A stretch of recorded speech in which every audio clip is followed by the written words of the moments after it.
విద్యార్థుల కిట్లో కీలక మార్పులు కొత్తగా అందేవి ఇవే. ఏపీ ప్రభుత్వం మరో కీలక నిర్ణయం తీసుకుంది.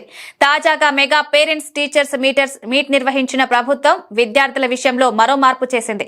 వైసీపీ హయాంలో ఇచ్చిన జగనన్న కిట్ పేరు మార్పు చేస్తూ సర్వేపల్లి రాధాకృష్ణన్ విద్యార్థి మిత్ర కిట్ గా అమలు చేస్తోంది. ఇప్పుడు ఆ కిట్ లో గతంలో యూనిఫామ్ తో సహా అన్నింటి రంగులను మార్పు చేయాలని డిసైడ్ అయింది. వచ్చే విద్యా సంవత్సరం నుంచి ఇవి అమలు కానున్నాయి. ఏపీ ప్రభుత్వం ప్రభుత్వ పాఠశాలల్లో చదివే విద్యార్థుల కిట్ లో మార్పులు చేస్తోంది. ప్రస్తుతం అందిస్తున్న యూనిఫామ్, బెల్ట్, బ్యాగుల రంగులను మార్చాలని డిసైడ్ అయ్యింది.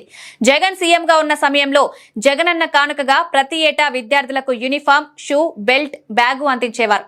ప్రస్తుతం కూటమి ప్రభుత్వం ఈ కిట్లను కొనసాగిస్తూనే వాటి రంగులను మార్పు చేయాలని నిర్ణయించింది. ఇప్పటి వరకు విద్యార్థులకు రాష్ట్ర వ్యాప్తంగా అమలు చేస్తున్న యూనిఫామ్ రంగులు ఇక లేత ఆకుపచ్చ, గులాబీ రంగు పెద్ద గడుల చొక్కా, లేత ఆకుపచ్చ రంగు ప్యాంట్ గా ఇవ్వనున్నారు. అదేవిధంగా బెల్టుల అంచులకు నలుపు రంగు, మధ్యలో తెలుపు రంగు ఉన్న వాటిని ఇవ్వనున్నారు.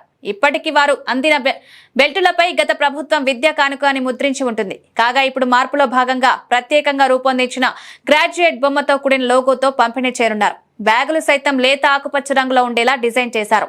ప్రస్తుతం ఖరారు చేసిన ఈ రంగులతో విద్యార్థులకు కిట్లుగా అందించేందుకు టెండర్లను ఆహ్వానిస్తున్నారు. జూన్ 12, 2025న విద్యా సంవత్సర ప్రారంభ సమయానికి వీటిని సిద్ధం చేయాలని ప్రభుత్వం అధికార యంత్రాంగాన్ని నిర్దేశించింది.